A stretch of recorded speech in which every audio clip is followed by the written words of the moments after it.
من کۆمەڵی ئیسلامی کوردستانم.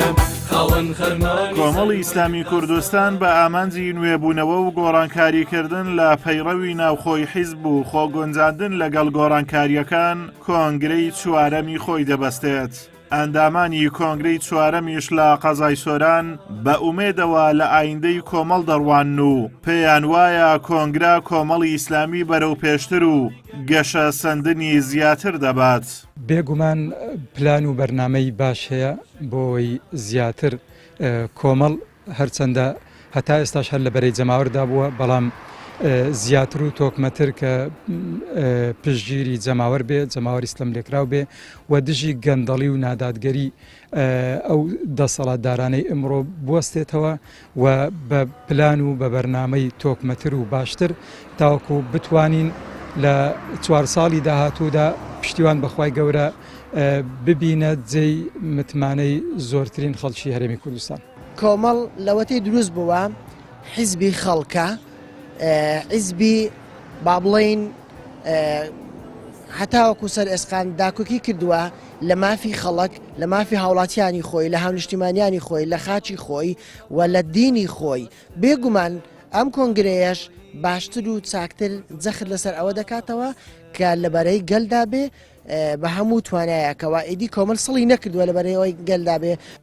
کۆمەڵی ئیسلامی کوردستان هەر لە سەرەتای دروستبوونیەوە تاوەکو ئەمڕۆ لە بەرەیگەل بووە و خەمی هاوڵاتیانی لە کۆڵ بووە.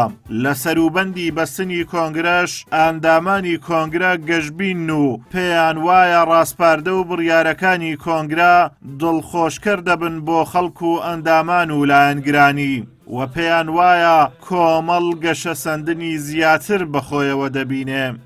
کۆمەڵی ئیسلامیش کە کۆنگرەی چواری لە پێشە بێگومان بە تێڕوانینی گشتی کاوانەی ئەندامن و لایەنگرن و هەروە دۆستانی کۆمەڵی ئیسلامی والێکێ دەنەوە کەم کۆنگرەیەکی باشە بێ، کۆنگرەیەکی جابێ بێ ئینشاڵڵا بە سەرکەوتویش بەڕێوە ئەچی وا من وە تێڕوانین شخصیشم وایە کە ئەم گۆڕانکاریانەی کە ئینشاڵڵا لە ئایندەکی نزیک خەڵکی کوردستان لە کۆمەڵی ئیسلامی چاوەڕێیە کرد ئەبینیت.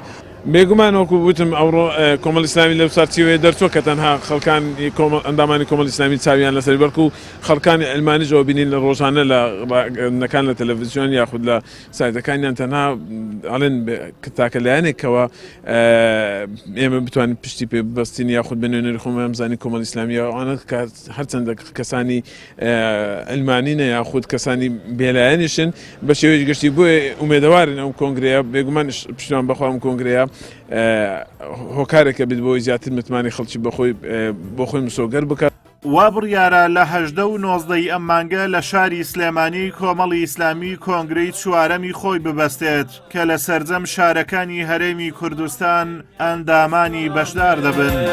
ڕەنگی خەکێ بەیامی شەهیدانێ من کۆمەڵی ئیسلامی کوردستان لە گۆڕەپانی سیاسی هەرێمی کوردستان گەورەترین پارتی سیاسی ئۆپۆزیسیۆنە و سەرڕاستانە و بوێرانە کاری سیاسی خۆی کردووە و دژی گەندەڵی وەستاوەتەوە و هەمیشە لەبەرەی گەل بووە.